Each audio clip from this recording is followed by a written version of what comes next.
Hello dear student, स्वागत है आपका हमारे इस प्यारे से चैनल रतन सर बायोलॉजी में।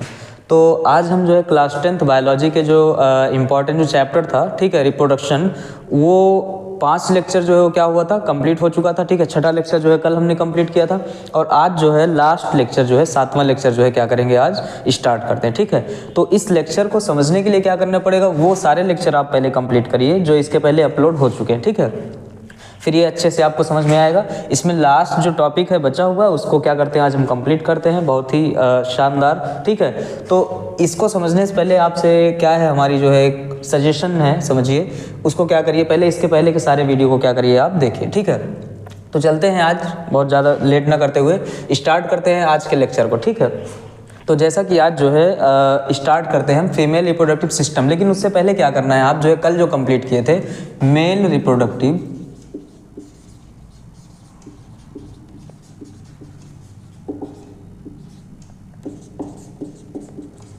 सिस्टम, ठीक है, जो मेल रिप्रोडक्टिव सिस्टम थे ये आपने क्या किया था, कल कंप्लीट किया था। ठीक है, इसके कुछ जो टॉपिक थे वो रह गए थे, उसको आज हम क्या करते हैं, कंप्लीट करते हैं। जैसे कल आपने क्या समझा था कि जो मेल रिप्रोडक्टिव सिस्टम होती है, इनमें क्या क्या चीज़ें इंक्लूड होती हैं। ठीक है, किससे मिलकर के क्या होता है, बना होता है। ठीक है, या फिर बोल सकते हैं कि मेल रिप्रोडक्टिव सिस्टम जो होता है किस किस पार्ट से कंसिस्ट होता है।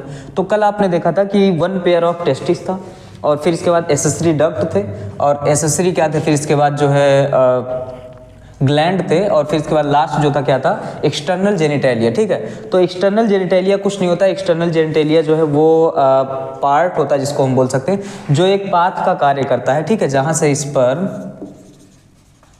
और प्लस साथ में क्या होता है, यूरिन जो होता है, इसके निकलने का क्या होता है, बाहर बॉडी से बाहर जो है निकलने का क्या होता है, एक पाथ होता है। ठीक है, तो जब वो लेक्चर आप कंप्लीट करेंगे तो उसमें आपने देखा होगा कि लास्ट में हमने क्या किया है, एक जो डायग्राम है उसको जो है सेट किया हुआ है। वो डायग्राम क्या करिए आप देखिए, तो उसमें जो एक पाथ, कॉमन पाथ मिल रहा होगा। ठीक है, तो वहाँ पे पेनिस के नाम से क्या मिल रहा होगा, एक पाथ मिल रहा होगा, तो उसी को हम क्या बोलते हैं, एक्सटर्नल जेनिटेलिया बोलते हैं। ठीक है, जैसे हिंदी में क्या बोलते हैं उसको, बाह्य जननेंद्रिय बोलते हैं। तो यहाँ पे समझिए कि हम ऐसे पाथ को जो है क्या बोलेंगे, एक्सटर्नल जेनिटेलिया बोलेंगे, जहाँ से यूरिन, ठीक है, और स्पर्म जो होता है यानी कि सीमेन के फॉर्म में क्या होता है, बॉडी से बाहर जो होता है क्या होता है, रिलीज होता है। ठीक है, अच्छा आगे चलते हैं। आज जो चलेंगे कहाँ पे, फीमेल रिप्रोडक्टिव सिस्टम पे बात करते हैं, लेकिन इससे पहले हम क्या करेंगे, स्ट्रक्चर ऑफ स्पर्म को कंप्लीट करेंगे, प्लस साथ में क्या कुछ हार्मोन्स के बारे में जानते हैं। ठीक है, चलिए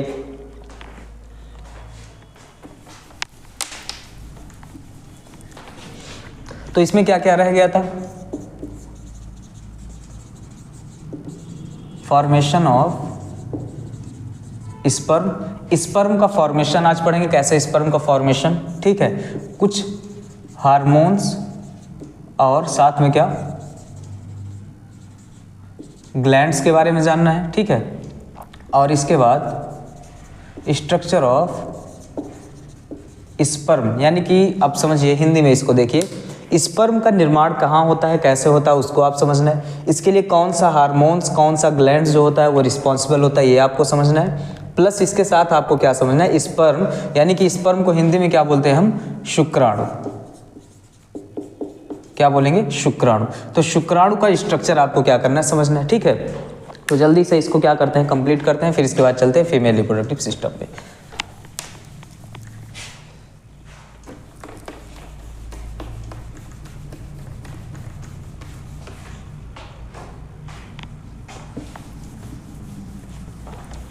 चलिए देखिए, तो सबसे पहले हम क्या स्टार्ट करते हैं, यहाँ पे देखिए मेल रिप्रोडक्टिव सिस्टम में कैसे हार्मोन्स क्या यूज होते हैं, यानी कौन सा हार्मोन्स में क्या होता है, हेल्पफुल होता है, कौन सा ग्लैंड्स हेल्पफुल होता है। तो सबसे पहले आप समझते होंगे हाइपोथैलेमस, क्या चीज, हाइपोथैलेमस। तो जो हाइपोथैलेमस होता है, यहाँ से क्या होता है, एक हार्मोन्स क्या होगा, रिलीज होगा, जिसको हम क्या बोलते हैं, GnRH। ठीक है, GnRH का मतलब होता है गोनाडोट्रोपिन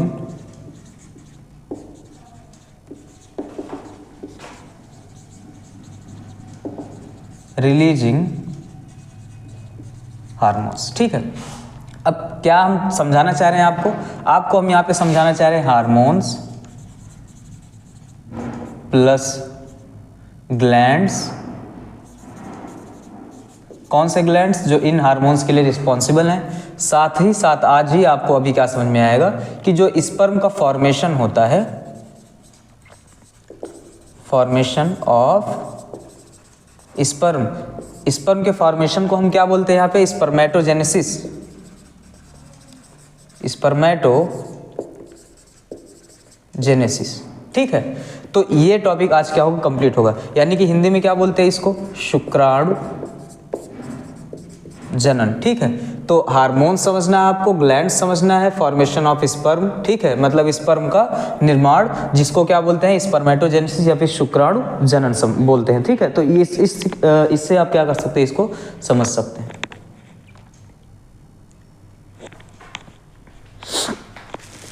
चलिए देखिए, अब अभी आप समझिए कि चलिए, तो मतलब क्या है कि मेल रिप्रोडक्टिव सिस्टम में आपको समझना क्या है, अभी हार्मोन्स और फिर इसके बाद वो ग्लैंड्स जो इन हार्मोन्स के लिए रिस्पॉन्सिबल होते हैं। स्पर्म का निर्माण कैसे होता है, कहाँ पे होता है, वो समझना है। और स्पर्म के फॉर्मेशन को हम क्या बोलते हैं यहाँ पे, स्पर्मेटोजेनेसिस। ठीक है, ये समझना है। ठीक, तो समझिए स्टार्टिंग में क्या होता है कि हाइपोथैलेमस क्या है, एक ग्लैंड है। हाइपोथैलेमस क्या है, एक ग्लैंड है। कहाँ पे मिलता है ये, तो ये कहाँ पे मिलेगा, नर्वस सिस्टम का क्या है, एक पार्ट है। ठीक है, यानी कि हमारे ब्रेन के पास क्या होता है, हाइपोथैलेमस ग्लैंड होता है, जो कि रिलीज करेगा क्या, गोनेडोट्रोपिन। कब रिलीज करता है ये, एट प्यूबर्टी। कब रिलीज करेगा ये, एट प्यूबर्टी। ऑटोमेटिक क्या होगा, हाइपोथैलेमस ग्लैंड से GnRH रिलीज होगा, किसमें, मेल में। किसकी हम बात कर रहे हैं अभी, मेल की बात कर रहे हैं। ठीक है, तो GnRH क्या होता है, गोनेडोट्रोपिन रिलीजिंग हार्मोन्स। ठीक है, अब जो गोनेडोट्रोपिन रिलीजिंग हार्मोन्स होता है, ये क्या करेगा, ये ऐसा हार्मोन्स है समझिए जो रिलीज करवाएगा किसको, गोनेडोट्रोपिन नाम के किसको, हार्मोन्स को। अब मतलब क्या है, जैसे समझिए ये ऐसा हार्मोन्स है जो हेल्प कर रहा है किसी हार्मोन्स के सिक्रेशन कराने में। अब ये जाएगा कहाँ पे, ये जाएगा पिट्यूटरी पे। कहाँ पे गया, पिट्यूटरी। अब पिट्यूटरी भी क्या है, एक ग्लैंड है। ठीक है, हाइपोथैलेमस आप पढ़े होंगे, जो है अगर ब्रेन पढ़े होंगे तो वहाँ पे आपने पढ़ा होगा कि हाइपोथैलेमस और फिर इसके बाद पिट्यूटरी जो ग्लैंड होते हैं, ये कहाँ पे मिलते हैं, ये मिलते हैं आपको सेरेब्रम। ठीक है, सेरेब्रम पार्ट जो होता है, ठीक है, ब्रेन का, वहाँ पे क्या होते हैं, ये आपको मिलेंगे, जिसको हम क्या बोल रहे हैं, हाइपोथैलेमस बोल रहे हैं। और फिर इसके बाद क्या बोलेंगे यहाँ पे, पिट्यूटरी ग्लैंड। तो हाइपोथैलेमस जो है क्या रिलीज किया यहाँ पे, GnRH। और GnRH गया कहाँ पे, पिट्यूटरी पे, और पिट्यूटरी पे रिलीज करवाएगा क्या, GnRH जो है रिलीज करवाएगा GnH, मतलब यहां से रिलीज होगा क्या, गोनेडोट्रोपिन हार्मोन्स। ठीक है, अब जो गोनेडोट्रोपिन हार्मोन्स होता है, इसको हम क्या बोल सकते हैं, GnH। ठीक, मतलब समझिए कि इसको रिलीज करवाने वाला हार्मोन्स कहाँ से निकल रहा था, यहाँ पे हाइपोथैलेमस से, और वो गया कहाँ पे, पिट्यूटरी के पास। बोला भाई जो है अब क्या करिए कि अब जो है GnH को क्या करिए, रिलीज करिए, मतलब गोनेडोट्रोपिन को क्या करना है, रिलीज करना है। मीन्स ये एक्टिव हो गया और गोनेडोट्रोपिन को क्या करिए, रिलीज कर रहा है। ठीक है, अब गोनेडोट्रोपिन क्या होते हैं, गोनेडोट्रोपिन कितने प्रकार के होते हैं, गोनेडोट्रोपिन होता है 2 प्रकार का। ठीक है, एक होता है LH, एक होता है FSH। ठीक है, मतलब LH का मतलब क्या होता है, ल्यूटिनाइजिंग हार्मोन्स। ठीक, क्या है, ल्यूटिनाइजिंग हार्मोन्स। और FSH का मतलब क्या होता है, follicle stimulating hormones. Follicle stimulating hormones. ठीक, मतलब क्या हुआ समझिए कि जो LH है इसका क्या नाम है, ल्यूटिनाइजिंग हार्मोन्स। अब ये जो LH है कहाँ पे जाएगा, हमने क्या बताया था आपको, रिप्रोडक्टिव सिस्टम में हमने क्या बताया था, कुछ सहायक ग्रंथि के नाम, सहायक नलिकाओं के नाम से बताया था वहाँ पे। उससे पहले आप देखेंगे तो आपको हमने बताया था कि टेस्टिस में क्या थे, यहाँ पे मिल रहे थे जो है आपको 250 क्या मिल रहे थे, कंपार्टमेंट। तो जो 250 कंपार्टमेंट थे यहाँ पे, आप समझिए ये कंपार्टमेंट थे, इनको हम क्या बोल रहे थे, टेस्टिकुलर लोब्यूल। टेस्टिकुलर लोब्यूल में पाइप मिल रही थी, क्या मिल रही थी, पाइप, यानी कि जिसको क्या बोल रहे थे, नलिकाएं। ठीक है, या फिर क्या बोल रहे थे, इसका जो नेम था एक्चुअल में वो क्या था यहाँ पे, सेमनीफेरस टिब्यूल। Seminiferous tubule. तो जो ये सेमनीफेरस टिब्यूल होता है, इसको जब कट सेक्शन देखेंगे तो क्या होगा यहाँ पे, इसके कट सेक्शन, ये क्या है, सेमनीफेरस टिब्यूल का कट सेक्शन।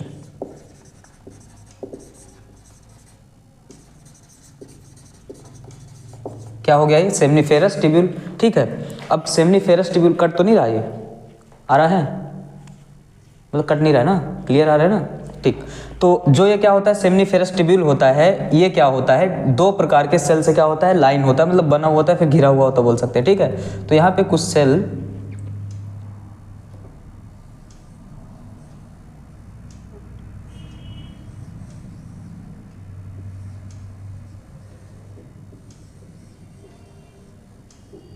ठीक, तो समझिए यहाँ पे दो प्रकार के आपको सेल देखने के लिए ये मिल रहे हैं। ठीक है, तो एक सेल को हम क्या बोलते हैं, सर्टोली सेल, और दूसरे को हम क्या बोल देते हैं यहाँ पे, स्पर्मेटोगोनियम।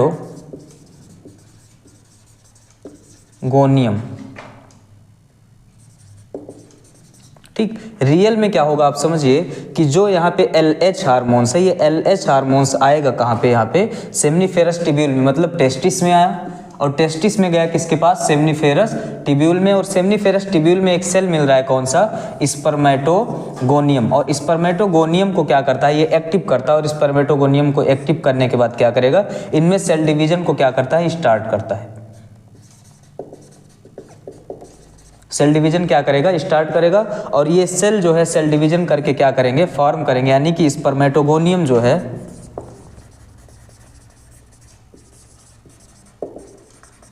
कन्वर्ट हो जाता है किसमें, स्पर्मेटोजोआ, या फिर स्पर्म। ठीक, तो इस प्रकार से आपको ये समझना था स्पर्म का फॉर्मेशन कैसा होता है, कौन सा ग्लैंड इसमें क्या होता है, रिस्पॉन्सिबल होते हैं। ठीक है, लेकिन इसमें अभी एक स्पेशल टाइप का क्या है, हार्मोन्स आपको नहीं बताया गया, वो हार्मोन्स क्या कर रहे हैं हम बता रहे हैं। ठीक है, समझिए, अब जैसे क्या है, सेल है। ठीक है, तो इन सेल को रियल में कौन एक्टिव करता है, यहाँ पे हार्मोन्स तो आएगा इसमें एक्टिव यहाँ पे किया, लेकिन इसका स्ट्रक्चर आप अच्छे से अगर समझेंगे, ठीक है, तो यहाँ पे क्या होता है आप समझिए, ये जो सेल है, सेल के बाहर यहाँ पे क्या है, एक सेल यहाँ पे पड़ा होता है जिसको हम क्या बोलते हैं, लीडिंग सेल। क्या बोलते हैं, लीडिंग सेल।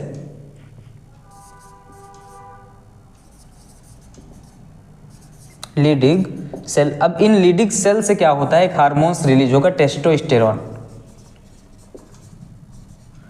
टेस्टोस्टेरोन कट तो नहीं रहा है, गोलू देखो इधर आ रहा है। ठीक, तो यहाँ पे क्या है आपको समझ में आना चाहिए कि रियल में हुआ क्या, जो गोनेडोट्रोपिन हार्मोन्स है GNH, ये क्या, इसको क्या, इसने क्या रिलीज किया, यहाँ पे दो प्रकार के हार्मोन्स जो यहाँ पे बने GNH, कितने प्रकार के होते हैं, दो प्रकार के होते हैं। कौन कौन से यहाँ पे, एक ल्यूटिनाइजिंग हार्मोन्स, दूसरा क्या है, फॉलिकल स्टिमुलेटिंग हार्मोन्स। तो जो ल्यूटिनाइजिंग हार्मोन्स होता है ये जाएगा कहाँ पे, एक इंटरस्टिशियल क्या होता है, स्पेस होता है, इसको आप समझाने के लिए इसको क्या कर रहे हैं, रफ कर रहे हैं। ठीक है,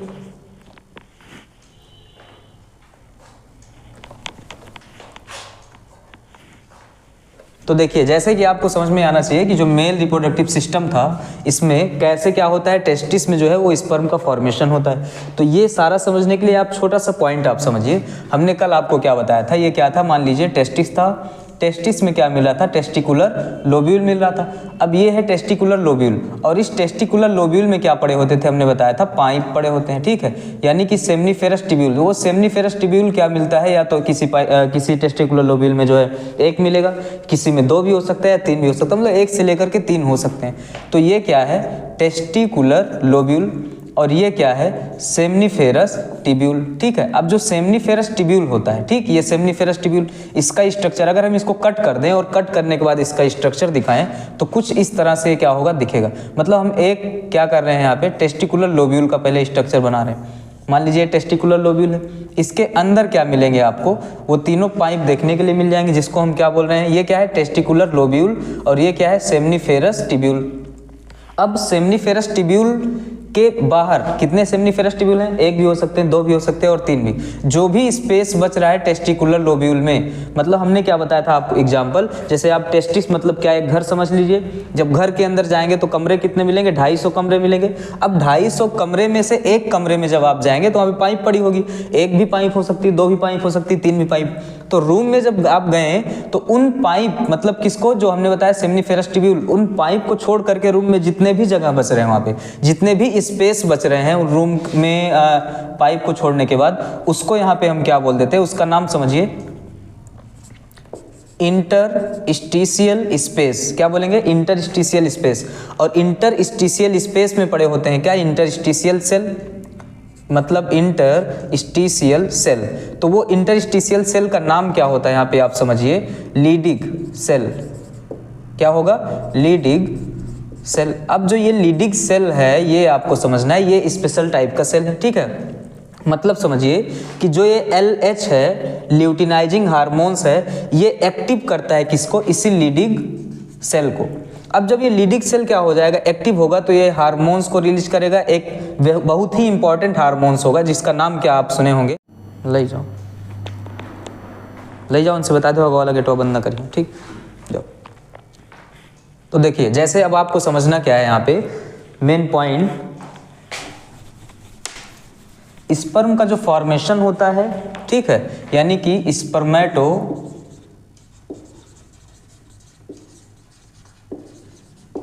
जेनेसिस, और स्पर्मेटोजेनेसिस के बाद आपको क्या समझना है, वो हार्मोन्स जो स्पर्मेटोजेनेसिस में क्या होते हैं, रिस्पॉन्सिबल होते हैं, ठीक, हेल्पफुल होते हैं। और फिर उसके बाद वो ग्लैंड्स जो स्पर्मेटोजेनेसिस में रिस्पॉन्सिबल जो हार्मोन्स होते हैं उनको रिलीज करते हैं, ठीक है। 3 पॉइंट आपको एक साथ लेके चलना है। तो मेल रिप्रोडक्टिव सिस्टम में हमने क्या बताया था आपको, एक पार्ट बताया था टेस्टिस, और टेस्टिस में हमने कल ही आपको बताया था अभी कि जो टेस्टिस होता है उसमें क्या मिलता है, एक सेमनीफेरस टिब्यूल, और वहाँ पे स्पर्म का फॉर्मेशन होता है। तो वो स्पर्म का फॉर्मेशन कैसे होता है आप समझिए, ये मान लीजिए क्या है, टेस्टिस का स्ट्रक्चर हमने बनाया। टेस्टिस में हमने क्या बताया था आपको, यहाँ पे क्या मिल रहे थे, कुछ लोब्यूल मिल रहे थे। क्या मिल रहे थे, लोब्यूल कितने थे, 250 थे। तो लोब्यूल में क्या मिल रहा था, पाइप, यानी कि इस टेस्टिकुलर लोब्यूल में क्या मिल रहा था, सेमनीफेरस टिब्यूल मिल रहा था। ST का मतलब हमने लिख दिया यहाँ पे क्या, सेमनीफेरस टिब्यूल, ठीक है।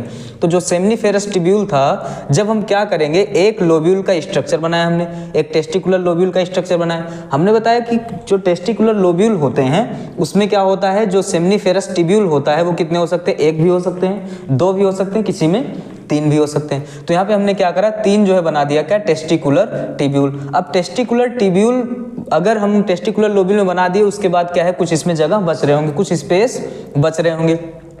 तो टेस्टिकुलर लोब्यूल में जो बच रहे हैं स्पेस टेस्टिकुलर टिब्यूल के बाद, उसको क्या बोलते हैं, इंटरस्टिशियल स्पेस।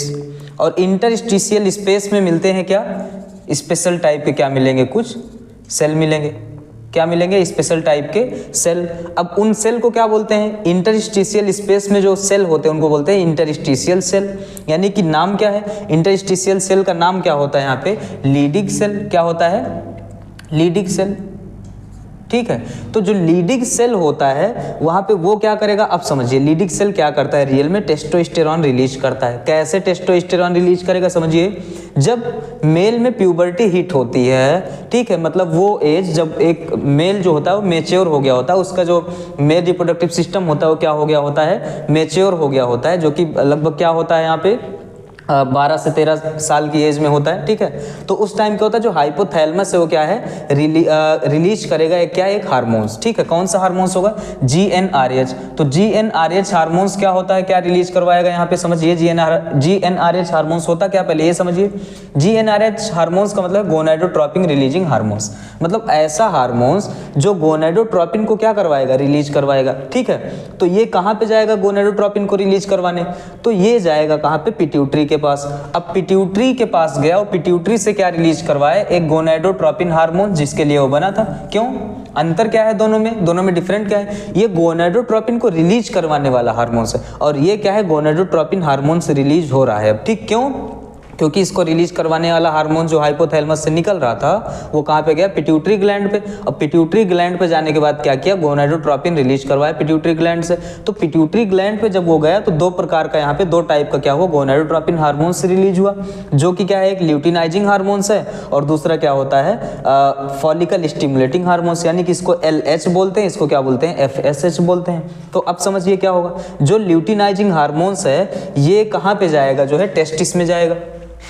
ल्यूटिनाइजिंग हार्मोन्स कहाँ पे आया, टेस्टिस में। और टेस्टिस में कहाँ पे जाएगा, वो टेस्टिस में जाएगा इंटरस्टिशियल स्पेस में, और वहाँ पे जो सेल मिल रहा है लीडिंग सेल, उसको क्या करेगा, एक्टिव करेगा, और वो फॉर्म करेगा क्या, टेस्टोस्टेरॉन, ठीक। अब जो टेस्टोस्टेरॉन होता है यही क्या होता है, रिस्पॉन्सिबल होता है किसके फॉर्मेशन में, एक स्पर्म के फॉर्मेशन में, ठीक है। तो जो स्पर्म का फॉर्मेशन होगा वो कैसे स्टार्ट होगा? अब जो ये टेस्टोस्टेरॉन है ये जाएगा कहाँ पे समझिए, हाँ वो कहाँ पे जाएगा, यहाँ से टेस्टोस्टेरॉन यहाँ से रिलीज हुआ समझिए, और ये जाएगा कहाँ पे, इस टिब्यूल में, ठीक है, किसमें, सेमनीफेरस टिब्यूल में। अब जो सेमनीफेरस टिब्यूल में गया तो वो करेगा क्या, सेमनीफेरस टिब्यूल में जो यहाँ पे एक सेल मिल रहा है स्पर्मेटोगोनियम, इस स्पर्मेटोगोनियम में को क्या करता है, एक्टिव करता है, किसके लिए, सेल डिवीजन के लिए, ताकि वो क्या करे, जो स्पर्मेटोगोनियम है, क्या है, जो स्पर्मेटोगोनियम है वो क्या कर दे, स्पर्म का फॉर्मेशन करे सेल डिवीजन करके, मतलब स्पर्मेटोजोआ बनाए, क्योंकि स्पर्मेटोगोनियम जो होता है वो होता है 2n और स्पर्म क्या होता है यहाँ पे n, ठीक है, मतलब एक गैमेट जो होता है वो क्या होता है, n होता है, ठीक।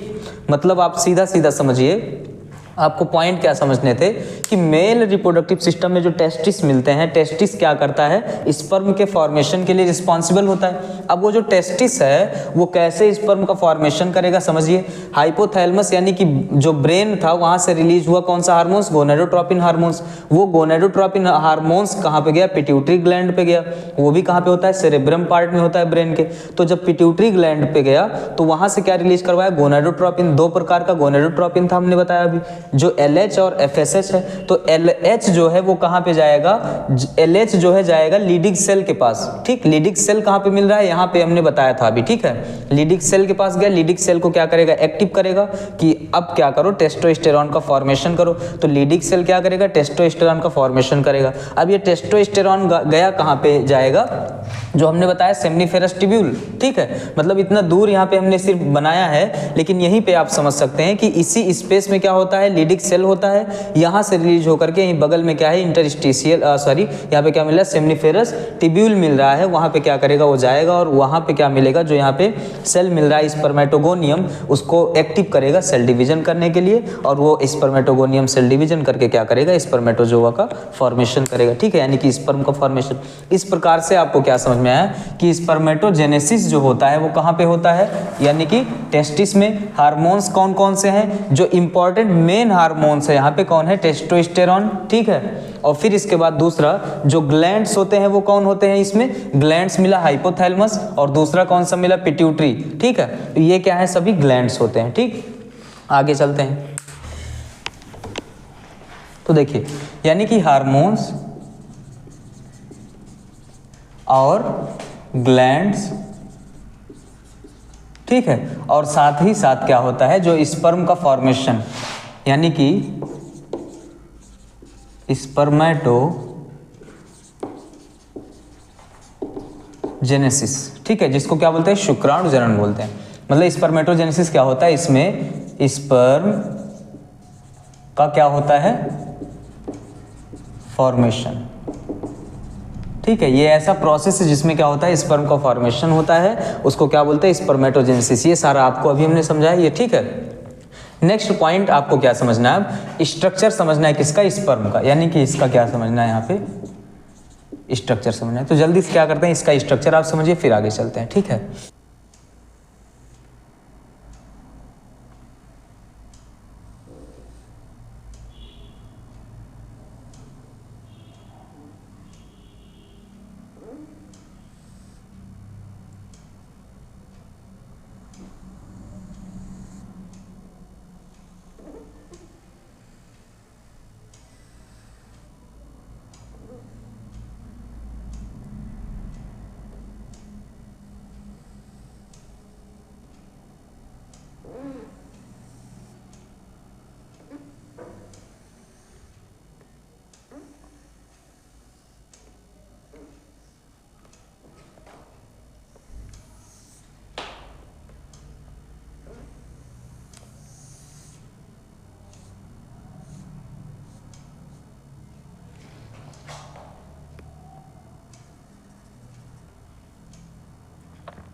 देखिए ये एक क्या है, इस यहाँ पे स्पर्म का स्ट्रक्चर जो है आपको मिल रहा है, ठीक है। अब स्पर्म के स्ट्रक्चर में आपको क्या समझना है, मेनली क्या होता है, स्पर्म के पास जो होता है, स्पर्म में क्या होगा, 3 इसके पार्ट होते हैं। कितने पार्ट होते हैं, मेनली 3 पार्ट, जिसमें 3 पार्ट में क्या आएगा, हेड, ठीक है, और हेड के बाद क्या आएगा, मिडिल पीस,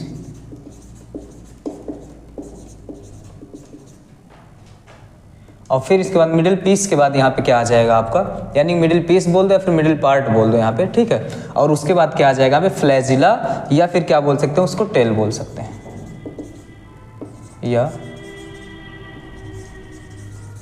फ्लैजिला, ठीक है, टेल या फिर फ्लैजिला।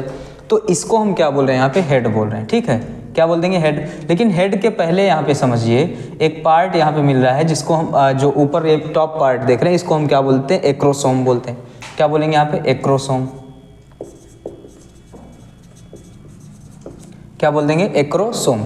एक्रोसोम के पास देखिए यहाँ पे क्या है, एक न्यूक्लियस है, और न्यूक्लियस के पास क्या होता है यहाँ पे, क्रोमोसोम होता है, ठीक है, जिसकी प्लॉइडी यहाँ पे क्या होगी, एन होगी, ठीक है, मतलब हेप्लॉइड, ठीक। फिर इसके बाद नेक्स्ट यहाँ पे क्या मिल रहा है, ये मिडल पीस मिल रहा है, इसको हम क्या बोल देंगे, मिडल पीस।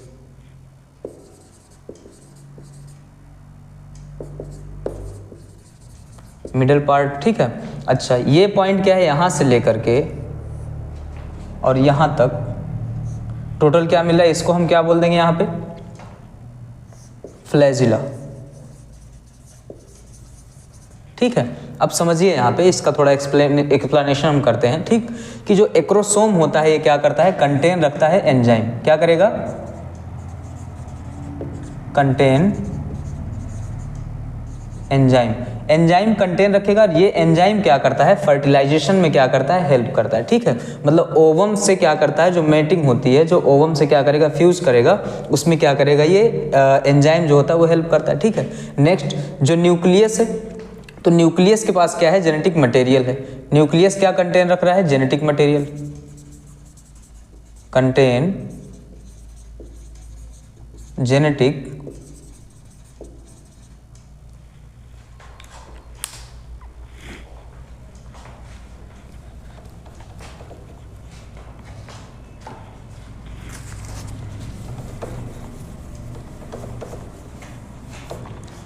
जिस एक्रोसोम समझिए क्या करता है, कंटेन रख रहा है क्या यहाँ पे, एंजाइम। दूसरा जो है, जो न्यूक्लियस है, ये क्या कंटेन रखता है, कंटेन जेनेटिक मटेरियल, ठीक है। दो पॉइंट आपको समझ में आ गया। मिडल पीस क्या करता है, मिडल पीस के पास यहाँ पे क्या मिलेगा आपको,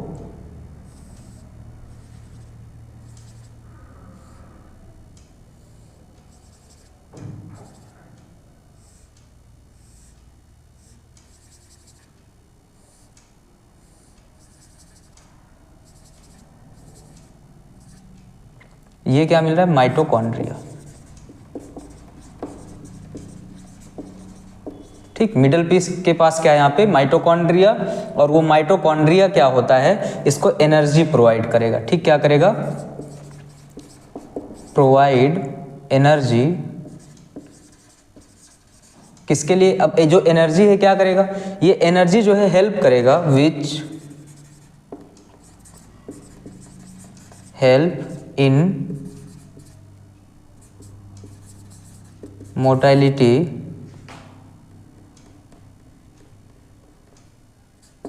किसमें हेल्प कर रहा है, मोटालिटी में हेल्प कर रहा है, ठीक है। मतलब क्या करेगा यहाँ पे समझिए कि जो टेल है इसमें क्या होना चाहिए, मूवमेंट होना चाहिए। टेल में मूवमेंट अगर होगा तब ये क्या करेगा, इसकी आगे जो है क्या करेगा, तैर सकता है, फिर आगे जो है बढ़ सकता है, ठीक है। मतलब इसको चलने में क्या कर रहा है, यहाँ पे हेल्प कर रहा है, ठीक है। तो यहाँ पे एनर्जी जो है इसको कौन प्रोवाइड करेगा, ताकि स्पर्म जो है वो चल सके या फिर आगे बढ़ सके या मूव कर सके, ठीक है। तो वो कौन है, जो माइटोकॉन्ड्रिया है, वही क्या करेगा, इसको जो है एनर्जी प्रोवाइड करेगा। नेक्स्ट आप समझिए यहाँ पे जो ये हेड पार्ट है, एक्रोसोम और न्यूक्लियस को मिलाकर हम क्या बोल रहे हैं यहाँ पे, हेड, ठीक। तो हेड पार्ट आपको समझ में आ गया होगा कि हेड पार्ट के पास क्या होता है, एक्रोसोम और न्यूक्लियस। और एक्रोसोम क्या होता है, कंटेन रखता है एंजाइम, और न्यूक्लियस जो होता है क्या कंटेन रखता है, जेनेटिक मटेरियल, जिसकी प्लॉइडी क्या होती है यहाँ पे, एन होती है। ये जो एंजाइम होता है हेल्प करता है किसमें, जब ये जो है गैमिट जो है फ्यूज होगा किसके साथ, ओवम के साथ, यानी कि मेल गैमिट है ये, फीमेल गैमिट के साथ जब क्या होगा, फ्यूज होगा, उसमें ये क्या करेगा, एंजाइम हेल्प करता है। दूसरा आते हैं मिडिल पीस पे। जो मिडिल पीस होता है उसको क्या कंटेन रखता है अपने पास, माइटोकॉन्ड्रिया। और वो माइटोकॉन्ड्रिया जो होता है ये प्रोवाइड करता है क्या, एनर्जी, जो कि हेल्प करेगा किसमें, यहाँ पे मोटालिटी में, ठीक है। अब इसके ऊपर यहाँ पे क्या होता है, एक लेयर होता है, समझिए,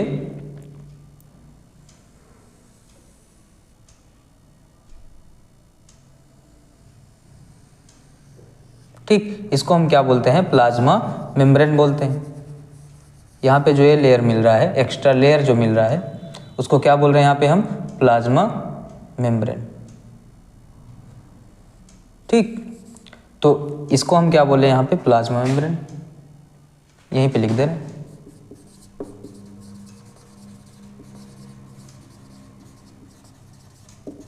ठीक है, कि मतलब जो है स्पर्म जो होता है उसके ऊपर क्या है, एक बाहर एक लेयर है जिसको क्या बोल रहे हैं, प्लाज्मा मेम्ब्रेन, क्योंकि ये एक सेल है। ठीक, दूसरा आते हैं किस पे, फ्लैजिला पे। फ्लैजिला क्या कर रहा है यहाँ पे, मूवमेंट करने में, यानी कि क्या कर रहा है, जो स्पर्म है उसको क्या कर रहा है, मूव जो कर रहा है वो किसकी वजह से करेगा, फ्लैजिला, यानी कि ये क्या करेगा, हेल्प इन मूवमेंट। ठीक, तो इस प्रकार से क्या है, जो स्पर्म है उसके स्ट्रक्चर को आप समझ सकते हैं यहाँ पे, और उसके कुछ पार्ट जो है सारे उनके क्या कर सकते हैं, फंक्शन समझ सकते हैं। चलते हैं आगे। ठीक है,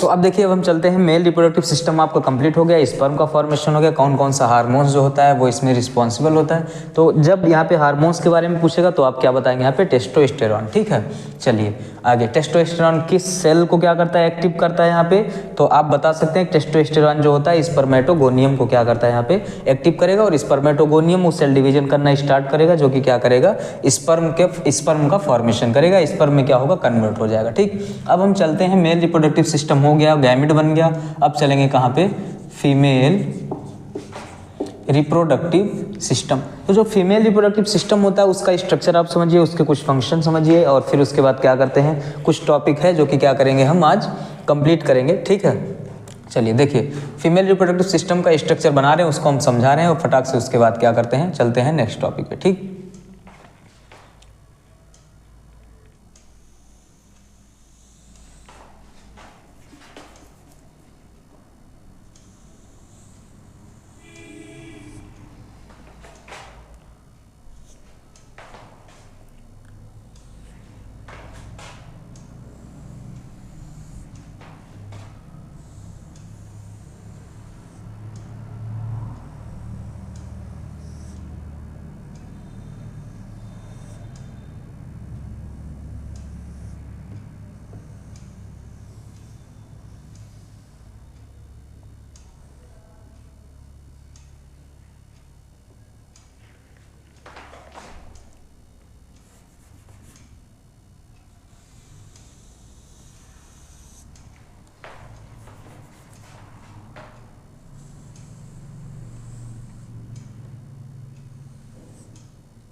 ऐसे क्या करेंगे, आपके बोर्ड एग्जाम में क्या हो सकता है, यहाँ पे फीमेल रिप्रोडक्टिव सिस्टम का स्ट्रक्चर बनाने के लिए आ सकता है। तो क्या करेंगे आप, इस प्रकार से जो है आप फीमेल रिप्रोडक्टिव सिस्टम का स्ट्रक्चर को क्या करेंगे, ड्रॉ करेंगे। ठीक है, तो यहाँ पे अभी हम इसको क्या कर रहे हैं, एक्सप्लेन कर रहे हैं, समझा दे रहे हैं। ठीक है, पहले इसको क्या कर दें, हम बना दें अच्छे से। ठीक, फिर इसके बाद क्या कर रहे हैं, इसको हम समझा रहे हैं।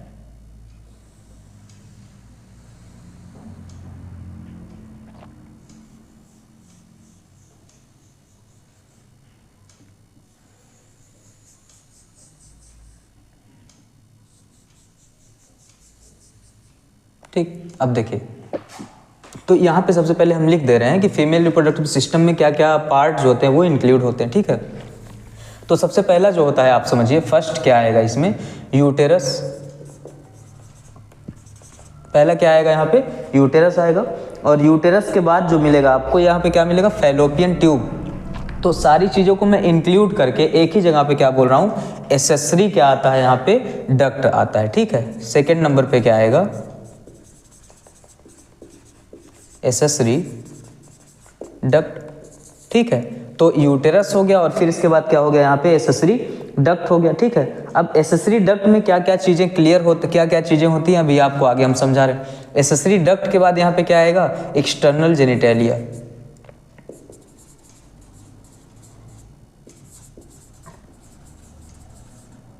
क्या, एक्सटर्नल जेनिटेलिया, ठीक। तो एसेसरी डक्ट में अभी आपको समझ में आएगा कि इसके क्या होते हैं, बहुत अलग अलग क्या होते हैं, यहाँ पे बहुत पार्ट अभी देखने के लिए क्या होंगे, मिलेंगे, ठीक है। तो सबसे पहले हम बात करते हैं कि यूटेरस का है इसमें। तो यूटेरस जो होता है, आप देखिए जो बीच का क्या है यहाँ पे हमने पार्ट बनाया है, ये क्या है, पूरा टोटल यूटेरस है। ये क्या है,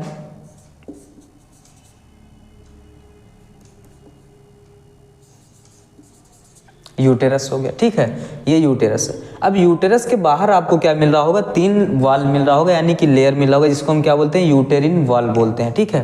तो यहाँ पे क्या करें, इसका भी नॉमेनक्लेचर आप देखिए। सबसे इनर मोस्ट लेयर हो गया, ये क्या हो गया, मिडिल लेयर हो गया, और ये जो है क्या मिल गया आपको, आउटर मोस्ट लेयर। तो यहाँ पे सबसे जो अंदर का लेयर होता है, इसको हम क्या बोलते हैं, इंडोमेट्रियम बोलेंगे। क्या बोलेंगे, इंडोमेट्रियम। इंडोमेट्रियम के बाहर जो है आपको मिलेगा क्या, यहाँ पे मायोमेट्रियम, ठीक है। इसको हम यहाँ पे क्या बोल सकते हैं, मायोमेट्रियम बोल सकते हैं। तो मायोमेट्रियम, और फिर इसके बाद क्या मिलेगा यहाँ पे, पेरीमेट्रियम, ठीक है, मायोमेट्रियम। मायोमेट्रियम के बाद क्या मिलेगा यहाँ पे, पेरीमेट्रियम,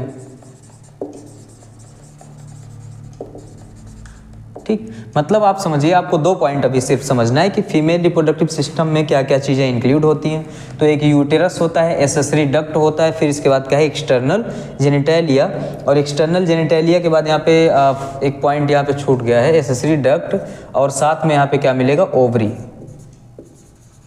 क्या मिलेगा, ओवरी, ठीक है। तो जो कि ये क्या है, ओवरी है। अब कौन कितना मिलता है, अभी ये तो आगे का पॉइंट क्लियर होगा, ठीक है। Uterus, accessory duct and ovary और एक्सटर्नल जेनिटेलिया। तो यूटेरस आपको समझ में आ गया होगा कि ये क्या है, यूटेरस है, ठीक है। दूसरा एसेसरी डक्ट अभी समझ में आएगा, ओवरी जो है यहाँ पे समझ में आ गया होगा।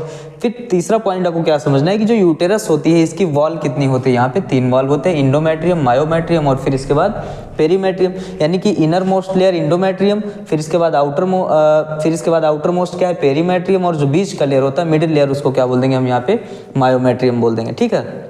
अब जो मायोमेट्रियम है, आपको यहाँ पे मायोमेट्रियम के बारे में नहीं जानना है ज़्यादा, ना तो समझना है किसके बारे में, पेरीमेट्रियम के बारे में। किसके बारे में समझना है, यहाँ पे इंडोमेट्रियम के बारे में आपको क्या करना है, समझना है, ठीक है।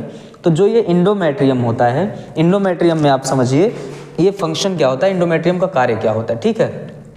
होता क्या है कि जब स्पर्म जो होता है, यहाँ से ओवरी से जो ओवम रिलीज हो रहा है, ओवरी क्या करता है, ओवम का फॉर्मेशन करेगा। क्या करेगा, ओवम का फॉर्मेशन, और ओवम को कैप्चर किया जाएगा इस स्ट्रक्चर के द्वारा। तो सबसे पहले क्या करें हम, इसका नॉमेनक्लेचर ही कर दे रहे हैं, ठीक है। ये जो ट्यूब यहाँ पे मिल रहा है, इसको क्या बोलते हैं, फैलोपियन ट्यूब। टोटल को क्या बोल देंगे, फैलोपियन ट्यूब बोलते हैं।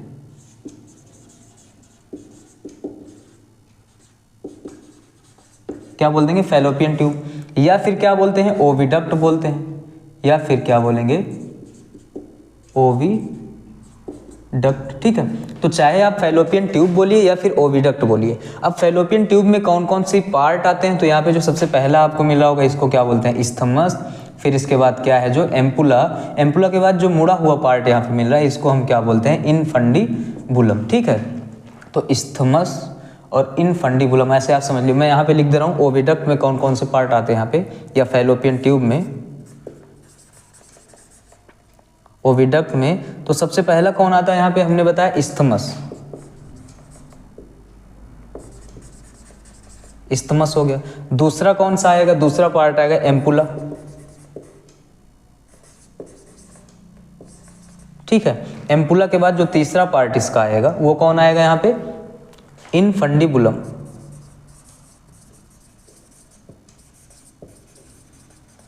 ठीक। तो ये तीनों पार्ट किसके हैं, ये ओविडक्ट या फिर फैलोपियन ट्यूब के हैं। तो फैलोपियन ट्यूब कितना मिल रहा है, फैलोपियन ट्यूब इधर भी मिल रहा है, फैलोपियन ट्यूब इधर भी मिल रहा है।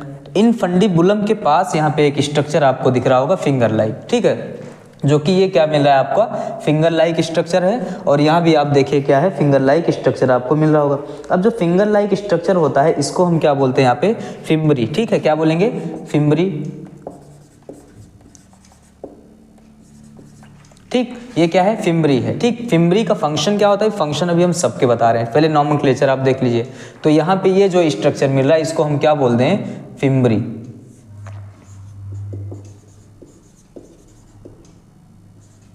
ठीक, आगे चलिए। तो चाहे हम उस पोर्शन का नॉमेनक्लेचर करते हैं या फिर इस पोर्शन का नॉमेनक्लेचर करेंगे, बात वही है। ठीक है, अब इंडोमेट्रियम, मायोमेट्रियम, पेरीमेट्रियम किसका लेयर था यहाँ पे, यूटेरस का। यूटेरस के नीचे यहाँ पे क्या मिल रहा है, सर्विक्स। क्या मिलता है, सर्विक्स। ठीक है, सर्विक्स के बाद यहाँ पे क्या मिल रहा है आपको, सर्विक्स के बाद मिलेगा क्या, जो सर्विक्स की ओपनिंग है यानी कि, तो यहाँ पे इसको हम क्या बोल देंगे, वेजाइना।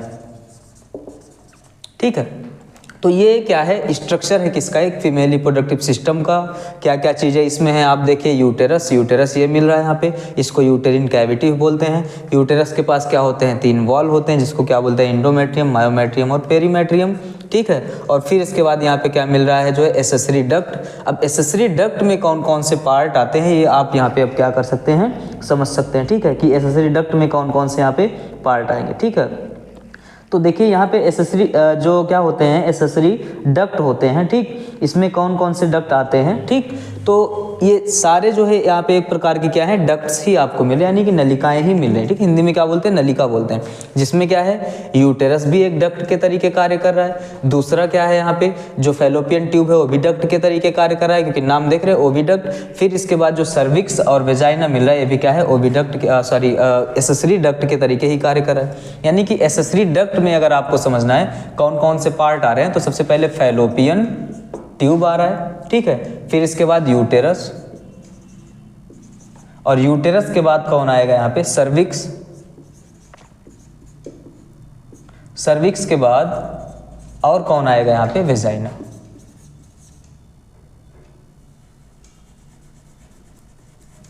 सर्विक्स के बाद क्या आएगा, वेजाइना। ठीक है, तो इतना पॉइंट आपको समझ में आ गया होगा। ठीक है, कि एसेसरी डक्ट क्या होता है। ओवरी आपको कहाँ पे मिल रहा है, ये दोनों मिल रहा है क्या, ओवरी। ठीक है, अब समझिए फैलोपियन ट्यूब कितना मिलता है, 2, और यूटेरस कितना होता है, 1। इसके बाद सर्विक्स कितना होता है, 1 होगा।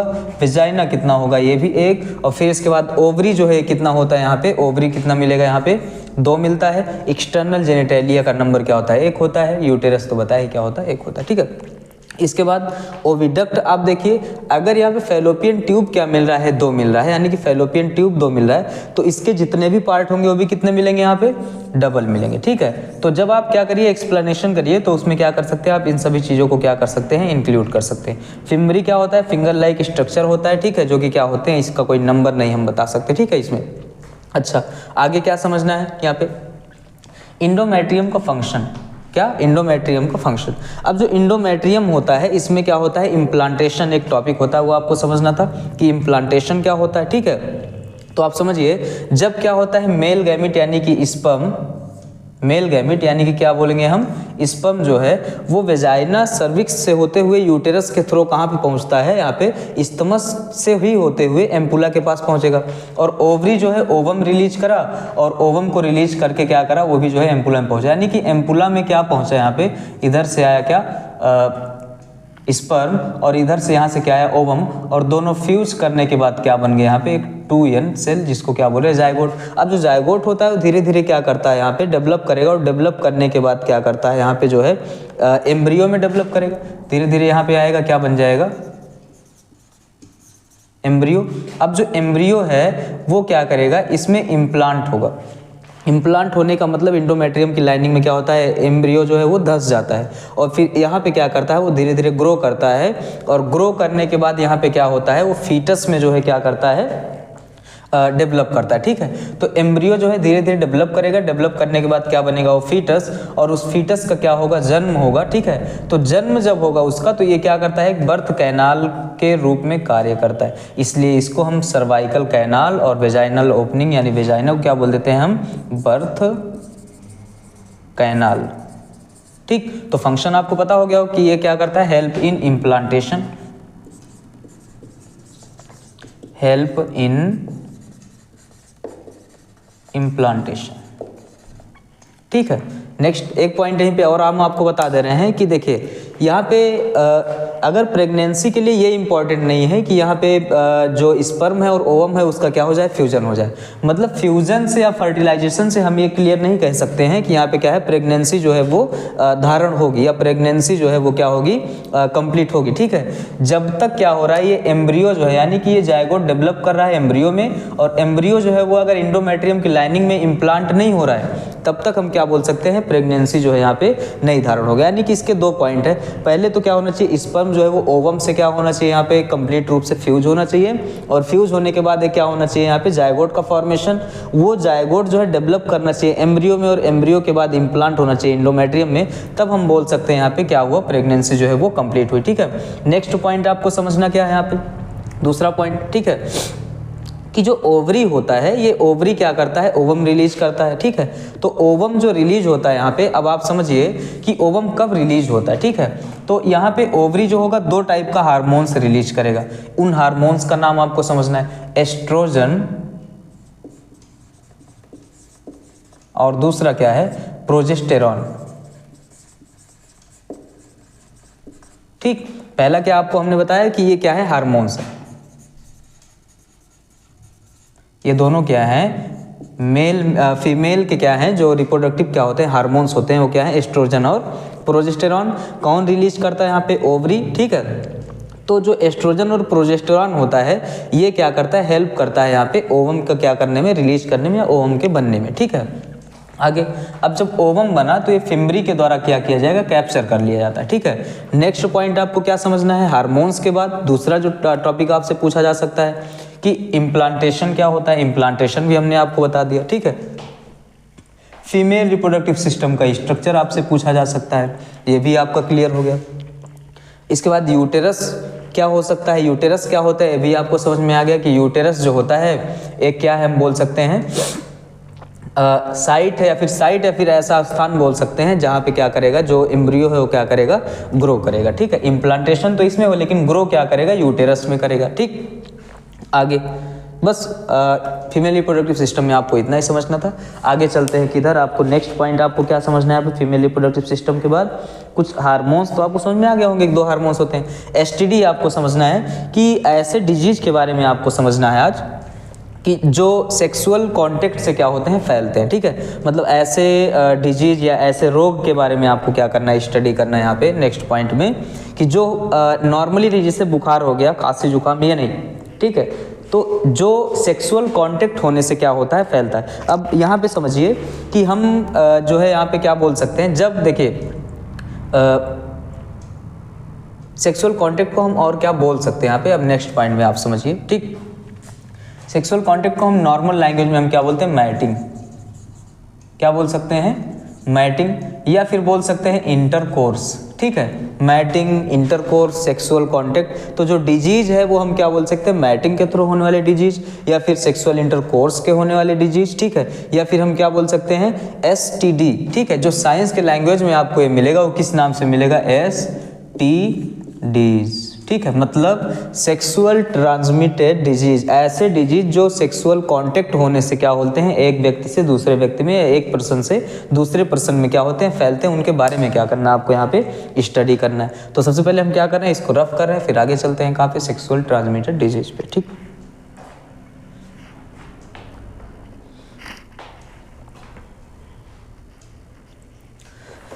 आज इस लेक्चर को क्या करना है, कंप्लीट करना है। तो बहुत ही फास्ट क्या कर रहे हैं हम, इस लेक्चर को जो है थोड़ा जल्दी कंप्लीट करने की कोशिश करते हैं।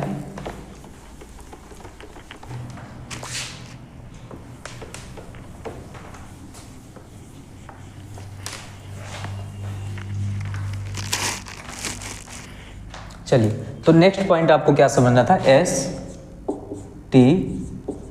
एसटीडी का मतलब क्या होता है, सेक्सुअली या सेक्सुअल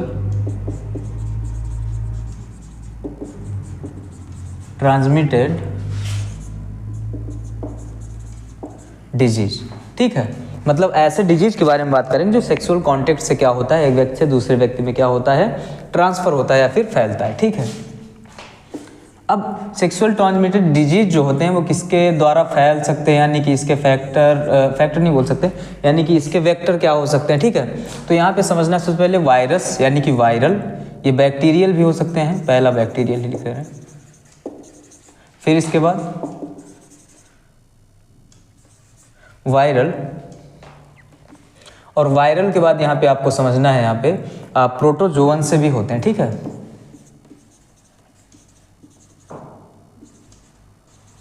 ठीक, तो बैक्टीरियल हो गए, वायरल हो गए, और फिर इसके बाद क्या हो गया, प्रोटोजोन्स हो गए, ठीक।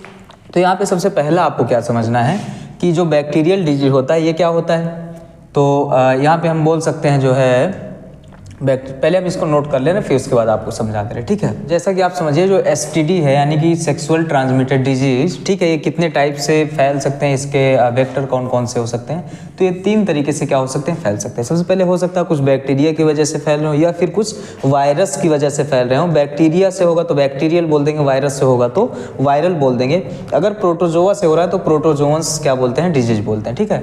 तो यहाँ पे बैक्टीरिया कौन कौन से डिजीज यहाँ पे कॉज करते हैं। तो जो गोनोरिया है ये भी क्या है, एक सेक्सुअल ट्रांसमिटेड डिजीज है, जो कि यहाँ पे निसेरिया गोनोरी नाम के बैक्टीरिया से क्या होता है, ये कौन से, निसेरिया गोनोरी नाम के क्या बैक्टीरिया से क्या होगा, ये कॉज होगा, ठीक है। दूसरा क्या है यहाँ पे, क्लेमाइडिया है। क्लेमाइडिया जो होता है ये क्लेमाइडिया ट्राइकोमैटिस से क्या होता है, ये कॉज होगा, chlamydia ट्राइकोमैटिस।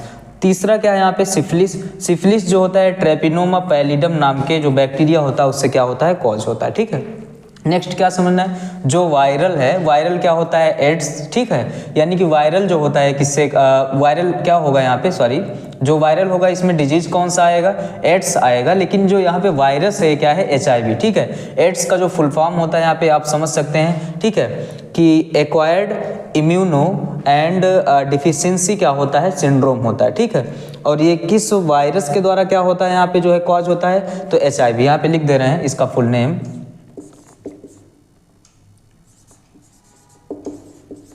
Acquired immuno deficiency syndrome, ठीक है। इसके बारे में जो एड्स है इसका एक कंप्लीट अलग से हम क्या कर देंगे, शॉर्ट वीडियो जो है बना देंगे, उससे आप क्या करिएगा, एड्स को जो है समझ लीजिएगा, एड्स होता क्या है, ठीक है। और HIV का जो फुल नेम होता है वो क्या होता है, यहाँ पे बता दे रहे हैं, ह्यूमन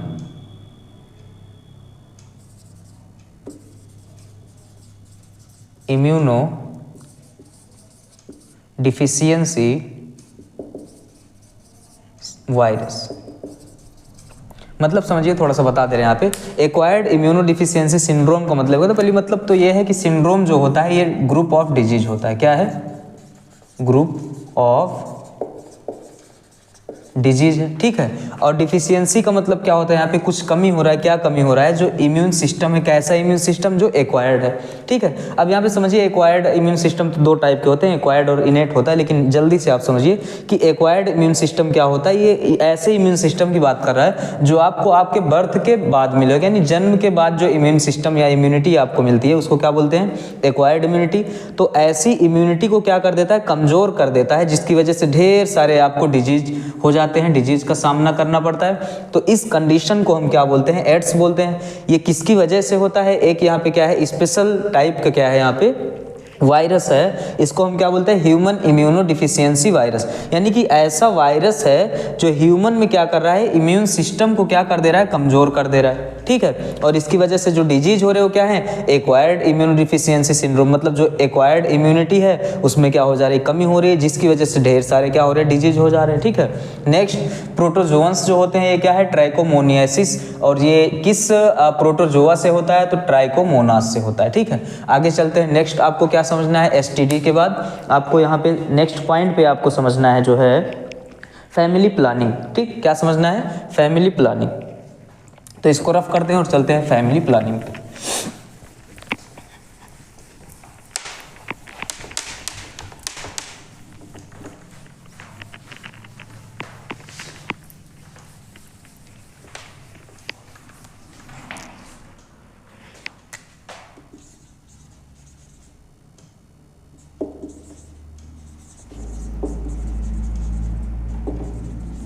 ठीक, किस पे चल रहे हैं, फैमिली प्लानिंग पे। तो हमको क्या करना है, सीधा सीधा ऐसा इसमें क्या करना है कुछ प्रोसेस या फिर कुछ ऐसे टेक्निक्स का यूज करना है ताकि जो जन्म दर है, जिसको क्या बोलते हैं बर्थ रेट है, वो क्या हो जाए, कम हो जाए, और हमारा जो जनसंख्या है वो क्या हो जाए, इंक्रीज ना हो। क्योंकि जनसंख्या अगर जैसे क्या होगा, इंक्रीज होता है, तो हमको बहुत से प्रॉब्लम का क्या करना पड़ता है, सामना करना पड़ता है। तो इसलिए फैमिली प्लानिंग आपको क्या करना है, यहाँ पे पढ़ना है। और फैमिली प्लानिंग में हम क्या कर रहे हैं, कुछ पॉइंट्स का क्या कर रहे हैं, जल्दी से आपको बता रहे हैं कुछ इंपॉर्टेंट पॉइंट्स, ठीक है।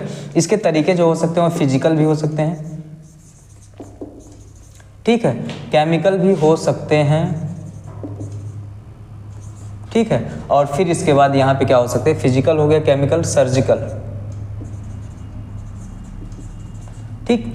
आपको फिजिकल में क्या करना है, फिजिकल में आप समझिए कि फिजिकल में क्या होता है, ना हम किसी केमिकल्स का यूज करते हैं, ना हम किसी सर्जरी का यूज करते हैं। इसमें हम क्या करते हैं, बॉडी के नॉलेज का यूज करके क्या करते हैं, बचते हैं, ताकि क्या हो जाए, यहाँ पे जो बर्थ रेट है, यानी कि किसी बच्चे का जन्म ना हो, यानी कि बर्थ रेट क्या हो, कम हो, ठीक है। ऐसे फिजिकली यानी कि माइंड को क्या करेंगे, ब्रेन को क्या करते हैं, यूज करते हैं, ठीक है। इसमें केमिकली में क्या होता है, केमिकली के भी कई टाइप्स होते हैं। यहाँ पे पिल्स होता है, कुछ पिल्स को भी यूज कर सकते हैं आप, ठीक है। जैसे कई सारे पिल्स होते हैं, यहाँ पे देख लीजिए, सहेली नाम के क्या होते हैं, पिल्स होते हैं। फिर इसके बाद यहाँ पे आएगा जो है पॉप, मतलब पॉप का मतलब क्या होता है, प्रोजेस्टेरॉन ओनली पिल्स होता है, ठीक है। तो ऐसे कई सारे पिल्स जो है यहाँ पे हो सकते हैं। दूसरा, केमिकल में पिल्स तो हो गया, पिल्स के बाद यहाँ पे जो है इम्प्लांटेशन भी होता है, ठीक है। इसमें क्या करते हैं, कुछ जो है टेक्निक का यूज करके क्या करते हैं, यहाँ पे ऐसे सिस्टम होता है, कुछ समझिए, ठीक है। उसको क्या करते हैं हम, यूटेरस के अंदर क्या, अब इतना टाइम नहीं रह गया कि इसको हम अच्छे से एक्सप्लेन करें, ठीक। करते क्या है, यहाँ पे कुछ डिवाइसेज होती हैं, उसको क्या करते हैं हम जो है यूटेरस के अंदर क्या कर देते हैं, जो है इम्प्लांट कर देते हैं, ठीक है। अच्छा, फिर इसके बाद यहाँ पे नेक्स्ट पॉइंट में क्या है कि इंजेक्शन,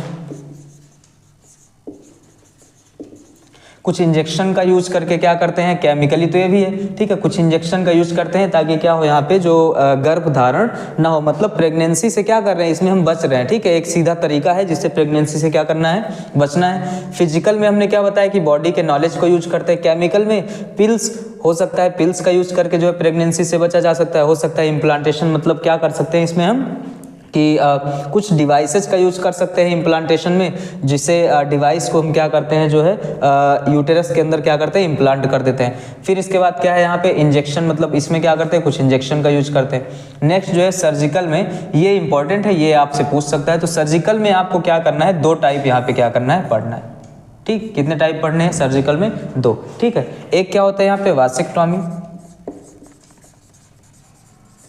दूसरा क्या होता है ट्यूबेक्टॉमी, ठीक है।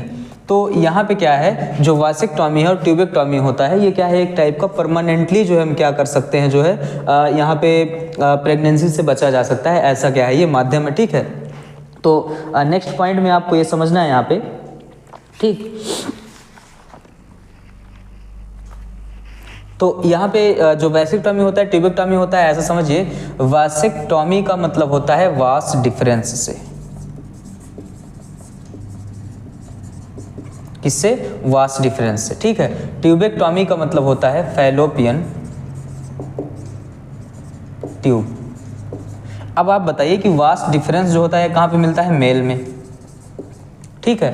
फैलोपियन ट्यूब कहाँ पे मिलता है, फीमेल में। तो सीधा हम बोल सकते हैं कि जो वासेक्टॉमी होता है ये किसमें सर्जिकल मेथड होगा, ये किसमें, मेल्स में, और जो ट्यूबेक्टॉमी होता है वो किसमें, फीमेल्स में, ठीक है। होता क्या है इस प्रोसेस में, ये आप जल्दी से समझिए। हमने क्या बताया था आपको, सुनिए, दो टेस्टिस, और टेस्टिस के बाहर जो होते हैं क्या निकलते थे, ट्यूब निकलते थे, ठीक है। इस ट्यूब के बारे में अच्छे से हमने क्या किया था, एक्सप्लेन किया था, ठीक। अब सुनिए, यहाँ पे रीटी टेस्टिस थी, यहाँ पे भी रीटी टेस्टिस, और यहाँ पे फिर इसके बाद वास इफ्रेंसिया, ये भी वास इफ्रेंसिया, एपिडिडाइमिस, ये भी एपिडिडाइमिस। फिर इसके बाद यहाँ पे जो ये ट्यूब मिल रही है, ठीक है, इस ट्यूब को क्या करते हैं, कट कर देते हैं सर्जिकल मेथड में, और कट करके इसको क्या कर देंगे, बांध देंगे, ठीक है। कट करेंगे और कट करके इसको क्या कर देंगे, बांध देंगे। तो मतलब इससे हुआ क्या, इससे फायदा क्या हुआ, फायदा ये हुआ कि स्पर्म का फॉर्मेशन तो हो रहा है, लेकिन स्पर्म जो है वो आगे पास नहीं हो पा रहा है कि ताकि वो क्या हो जाए, फीमेल रिप्रोडक्टिव सिस्टम में जाकर के क्या हो, वो फर्टिलाइज करे। तो जब स्पर्म आगे जा ही नहीं पाएगा तो यहाँ पे क्या होगा, जो है प्रेगनेंसी वो कंप्लीट होगी ही नहीं, ठीक है।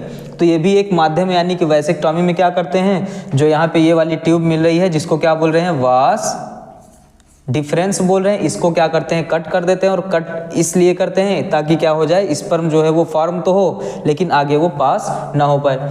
फैलोपियन ट्यूब में हमने क्या बताया था, अभी देखिए male reproductive system, female reproductive system में हमने क्या बताया था कि यहाँ पे क्या था, फैलोपियन ट्यूब था, ठीक है। ये क्या है, फैलोपियन ट्यूब, थोड़ा ठीक से बना दें, फैलोपियन ट्यूब। और यहाँ पे क्या था, हमने बताया था जो है यहाँ पे था ओवरी। तो ओवरी जो है ओवम तो बनाएगा, ठीक है, लेकिन वो ओवम जो है ये फिमरी के द्वारा मान लो कैप्चर हो गया, लेकिन जब फैलोपियन ट्यूब को हम क्या कर देंगे, कट कर देंगे, फैलोपियन ट्यूब को कट कर दिए तो क्या वो आगे की तरफ जो है पास होगा। तो जब फैलोपियन ट्यूब कट कर दिए तो ना तो जो है स्पर्म यहाँ तक मान लीजिए आ भी गया, आएगा ही कैसे जब ये पाइप ही कट गई, ना तो स्पर्म यहाँ पे आ पाएगा। अच्छा मान लीजिए जो है मेल में जो है ये वैसेक्टॉमी नहीं है, तब की बात कर रहे हैं कि मान लीजिए स्पर्म यहाँ तक आ गया, अब उसको आगे जाना है एम्पुला में फर्टिलाइज करना है, बट फैलोपियन ट्यूब क्या कर दिया गया, कट कर दिया गया। तो फैलोपियन ट्यूब को कट कर दिया गया और कट करके क्या कर दिया गया, उसको बांध दिया गया, यानी कि कैसा मेथड है, ये सर्जिकल मेथड है। तो यहाँ भी क्या किया जा सकता है, अवॉइड किया जा सकता है, किससे, प्रेगनेंसी से, ठीक है। सीधा मैं फिर से एक बार बता दे रहा हूँ, समझिए कि फैमिली प्लानिंग क्या होता है, एक ऐसा टेक्निक है जिसमें क्या करते हैं, अवॉइड करते हैं, क्या चीज़ को अवॉइड करते हैं, ताकि यहाँ पे प्रेगनेंसी धारण ना हो और जो जनसंख्या पे क्या किया जा सकता है, नियंत्रण किया जा सकता है। मतलब यहाँ पे क्या किया जा सकता है, जो बर्थ रेट है उसको क्या किया जा सकता है, डिक्रीज किया जा सकता है, ठीक है। तो बर्थ रेट को डिक्रीज करने के लिए यहाँ पे कितने तरीके दिए गए, कितने आपको पॉइंट्स पढ़ने। तो पहला क्या है, फिजिकल, दूसरा क्या है, केमिकल, तीसरा यहाँ पे क्या है, यहाँ पे सर्जिकल, ठीक है। तो फिजिकल क्या होता है, फिजिकल में हम क्या करते हैं, बॉडी नॉलेज को यूज करते हैं, ठीक है। इसमें किसी भी प्रकार के केमिकल्स या दवाओं का यूज नहीं करते, मेडिसिन का यूज नहीं करते। केमिकल क्या होता है, केमिकल तो सीधा सीधा आपको समझ में आ रहा है, इसमें मेडिसिन का यूज होगा। तो मेडिसिन में क्या, पिल्स को ले सकते हैं, पिल्स में कौन सा, सहेली एक पिल्स होता है। दूसरा क्या है यहाँ पे, पॉप, यानी कि पॉप को क्या बोलते हैं, प्रोजेस्टेरॉन ओनली पिल्स ले सकते हैं, ठीक है, मार्केट में अवेलेबल है। दूसरा क्या है, इम्प्लांटेशन, इसमें कुछ डिवाइसेज को क्या करते हैं, यूटेरस में इम्प्लांट कर देते हैं, जो कि क्या करता है, हार्मोन्स को रिलीज करता है, और हार्मोन्स रिलीज करता है और फिर इसके बाद जो ओवम है उसको क्या करता है, ओवम के ग्रोथ को, या फिर ओवम जब क्या होता है स्पर्म से मिलता है तो यहाँ पे कई सारे क्या होते हैं, हार्मोन्स रिलीज होते हैं, उस हार्मोन्स को इंटरफेयर कर देता है, जिससे क्या होगा, यहाँ पे जो फर्टिलाइजेशन है वो नहीं हो पाता है। दूसरा इंजेक्शन, इसमें क्या करते हैं, इंजेक्शन का यूज करते हैं, लेकिन ये इंजेक्शन क्या होना चाहिए, मसल्स में लगने वाले जो इंजेक्शन होते हैं उसको यूज करते हैं, ठीक है। नेक्स्ट आया सर्जिकल मेथड। तो सर्जिकल मेथड में आपको क्या पढ़ना था, वैसेक्टॉमी, और फिर इसके बाद क्या पढ़ना था, ट्यूबेक्टॉमी। तो जो वैसेक्टॉमी होता है ये, इसमें क्या करते हैं, इसमें मेल्स में जो हमने बताया था रिप्रोडक्टिव सिस्टम होता है, वहां पे हमने आपको पढ़ाया हुआ है कि एक पाइप होती है जिसको क्या बोलते हैं, वास डिफरेंस। वास डिफरेंस को कट कर दिया जाता है, जिससे स्पर्म फॉर्म तो होता है लेकिन वो आगे पास नहीं हो पाता है। जब आगे पास ही नहीं होगा तो यहाँ से ओवम से कैसे मिलेगा, ठीक है। तो नेक्स्ट पॉइंट, ट्यूबेक्टॉमी क्या होता है, ट्यूबेक्टॉमी फैलोपियन ट्यूब को क्या कर देते हैं, कट कर देते हैं, ताकि यहाँ पे ओवरी से ओवम तो मान लो रिलीज हो रहा है, लेकिन फिर ओवरी रिलीज तो हो रहा है लेकिन वो आगे की तरफ पास नहीं होगा। तो स्पर्म तो मान लो आ रहा है लेकिन ओवम जो है उससे मिल नहीं पा रहा है, ठीक है। तो ओवम जब इससे मिलेगा नहीं स्पर्म से तो फर्टिलाइजेशन नहीं होगा, फर्टिलाइजेशन नहीं होगा तो इम्प्लांटेशन नहीं होगा, और इम्प्लांटेशन नहीं होगा तो क्या होगा, यहाँ पे प्रेगनेंसी धारण नहीं होगी, मतलब प्रेगनेंसी कंप्लीट नहीं होगी। अब आपको समझ में आ गया होगा। तो यही क्या था, लास्ट जो है टॉपिक था। आज ये चैप्टर कंप्लीट हो गया, ठीक है। समझ लो आप लोग, और हम लोग क्या कर लिए, बोलते हैं गंगा नहा लिए भाई, ठीक है। तो ये चैप्टर कंप्लीट हो गया। नेक्स्ट चैप्टर में आपको क्या मिलेगा, केमिस्ट्री का एक चैप्टर में लेके आऊँगा, मेटल्स एंड नॉन मेटल, ठीक है। तो कल से वो चैप्टर मिलेगा, उससे पहले आप करिए ये टॉपिक को क्या करिए, बढ़िया से कंप्लीट करिए, इस चैप्टर को आप बढ़िया से रिवाइज करिए। ये टॉपिक या ये चैप्टर आपके लिए बहुत ही इंपॉर्टेंट इसलिए है क्योंकि यहाँ से क्वेश्चन का आना क्या है, फिक्स है, ठीक है। तो चलते हैं, बने रहने के लिए बहुत बहुत धन्यवाद। मिलते हैं अगले क्या इसमें टॉपिक में, ठीक है।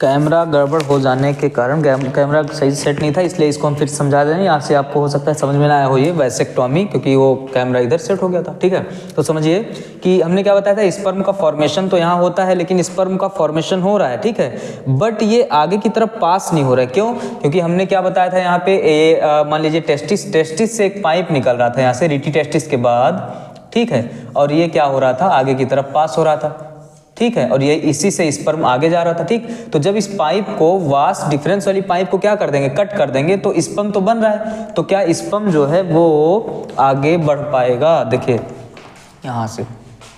ठीक है, अब मान लीजिए जब इसको कट कर दिया गया तो क्या स्पर्म तो यहाँ से बना, आगे भी गया। ठीक है, मतलब ये वास डिफरेंसिया हो गया, एपिडिडाइमिस हो गया, यहाँ पे रीटिटेस्टिस हो गया, और वास डिफरेंस को काट दिया गया। वास डिफरेंस को इसमें क्या कर दिया जाता है, कट कर दिया जाता है। आगे चलते हैं, ठीक है, तो बस इतना समझिए और मिलते हैं फिर नेक्स्ट चैप्टर में। धन्यवाद।